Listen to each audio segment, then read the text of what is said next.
Alright, this is going to be our notes on minerals, and so far we've been looking at matter. And matter is anything that has mass and takes up space, and then we can take that simple idea that, you know, the basic unit of matter is atoms, and they're made up of protons and neutrons and electrons. We can then take those atoms, start putting them together, like H and H, and if we put them the same together, we get something called an element. And then we can also get different ones. We'll use like H2O over this one. So we can get or H2O, two or more different elements, and that gives us a compound. And compounds have very strict ratios. So like H2O means there's always 2 hydrogen for every 1 oxygen, and they join that way. And for other things like C6, H12, O6, which is produced during photosynthesis and is called glucose, it always has this ratio, 6 carbon, 12 hydrogen, and 6 oxygen. It has this ratio. And that's a compound. If we then take all these different things and mix them together, we get something called a mixture, and we did a lab on that, and mixtures can be separated back out. Now, how this all ties into mixtures are these compounds form minerals. So minerals are made up of a specific combination of atoms that gives them specific properties that makes them that specific mineral that they are. Okay. Now, for something to be a mineral, there has to be some set specific criteria that has to be met. The first one is naturally occurring. That means it can't be synthetic. It has to be something that just occurs in nature, was made through natural processes, and cannot be something that a scientist or a chemist or an engineer brought into a lab and made it themselves. So that's criteria number 1. So if you want to know something, is it a mineral or not? First thing, is it found in nature? Does it occur naturally? And if it does, you got number 1 done. Okay. Then it has to be non-living, and this says organic. It has to be, can't be organic, can't be that, has to be inorganic, which means not living. So anything that is living is not considered a mineral. You can think of coal as an example. So coal is made up of the plants of living things. So since it's made of something that's organic, it is not considered a mineral. It can't be. It's organic. So minerals have to be naturally occurring, and they have to be non-living. Then also have to be a solid.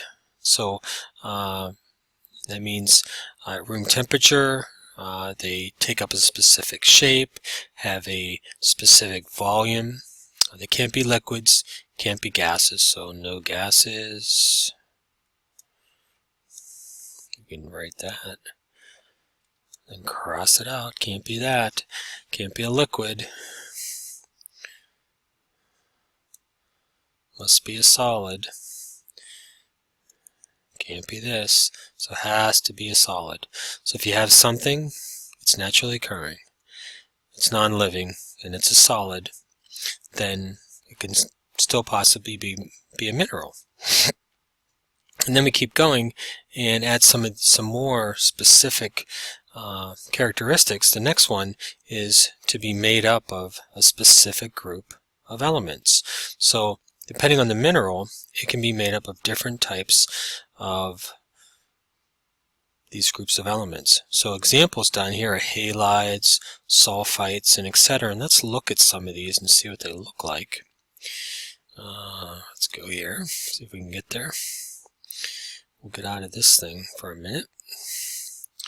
Okay, and this will give us an example here. So here's some of the mineral groups. Some are called native elements, and we'll go to that in a minute. But they can be borates, they can be halides, and we'll look at some of these. Oxides are those that contain oxygen.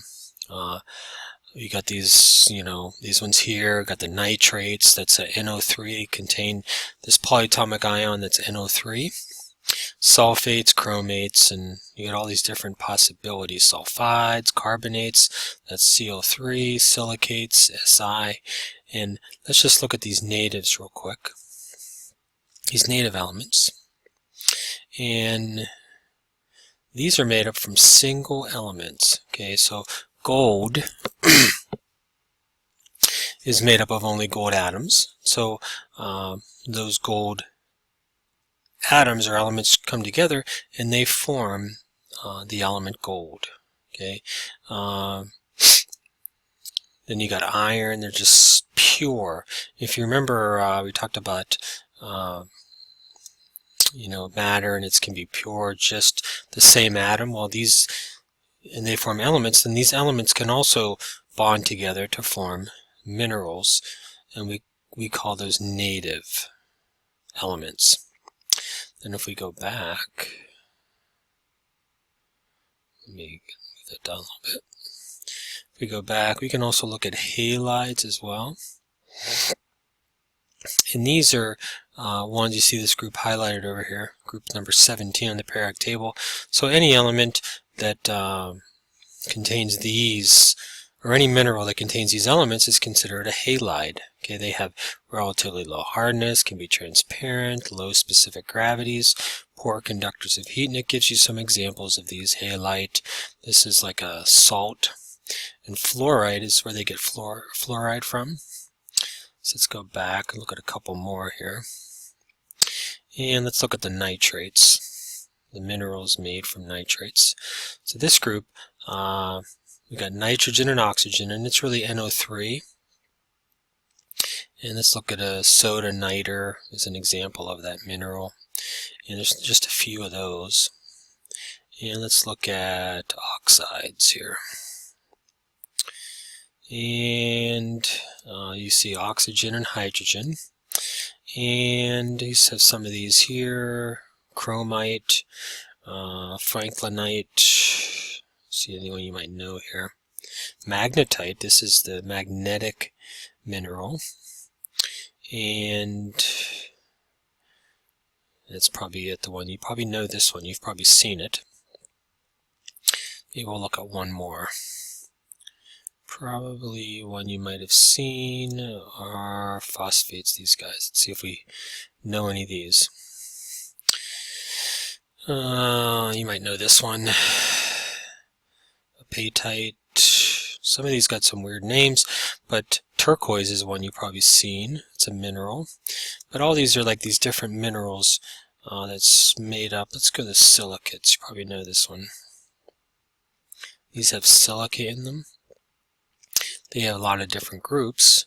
We'll go neo.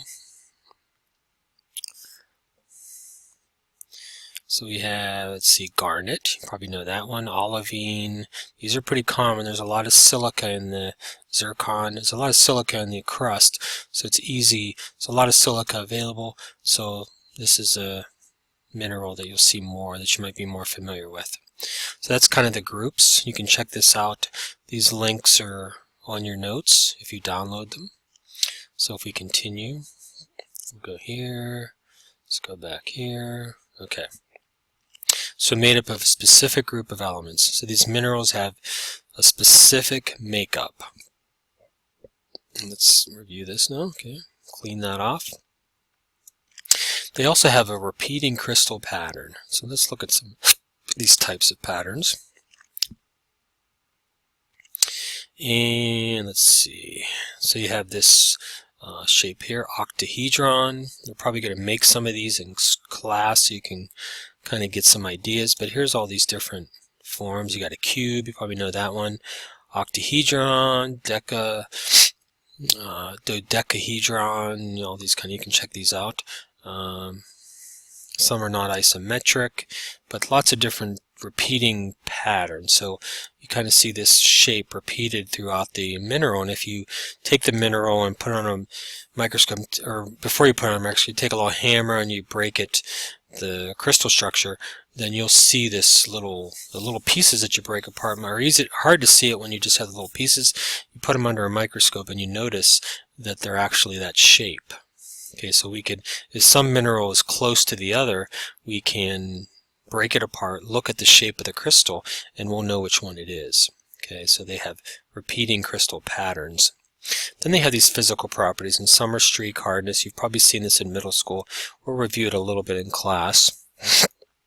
But you can see these, some of them you know: color, luster, transparency, the crystal thing, the crystal shape, cleavage, fracture, hardness, specific gravity, streak. All these you've seen before, and there's also some special ones as well.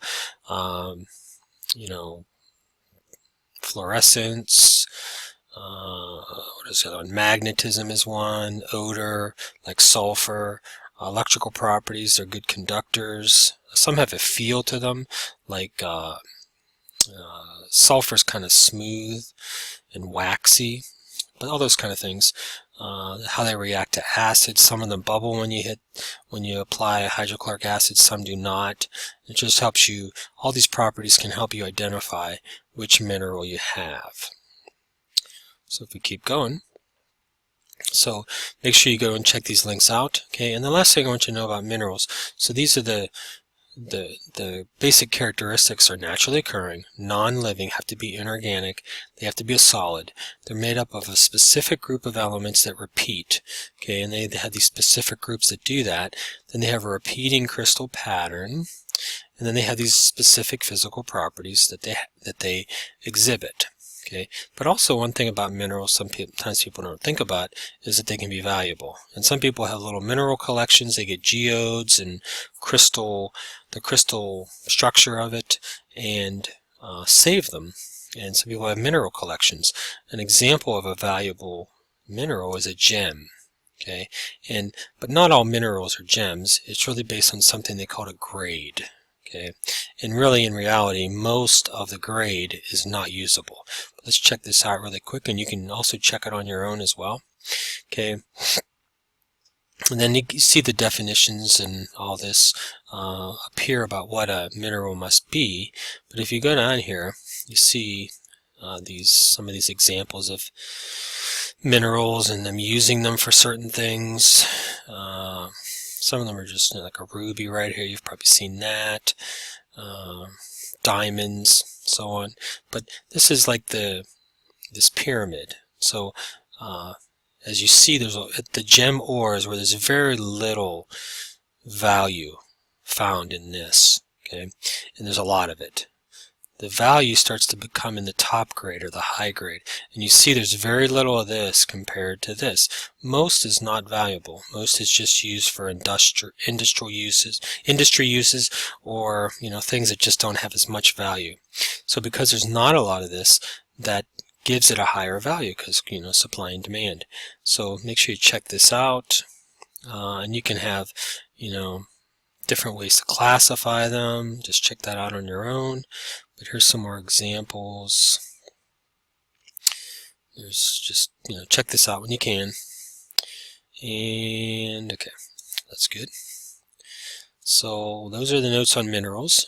Hopefully it gave you a better understanding. We read some notes, or read a reading on Actively Learn. We've watched a few videos on minerals, and hopefully you have a much clearer understanding and could explain this to me if I ask. So if you're still not sure, you might want to go back, look at that reading, check out the video, but make sure you have a good understanding of this, because we're just like kind of taking these ideas and putting them together. So we started off with matter. What's matter? Atoms. Atoms form compounds. These compounds and elements, and now these compounds and elements now form something called a mineral. And then we're going to take different minerals in the end and form rocks. So that's your notes. Make sure you annotate them and turn them into me.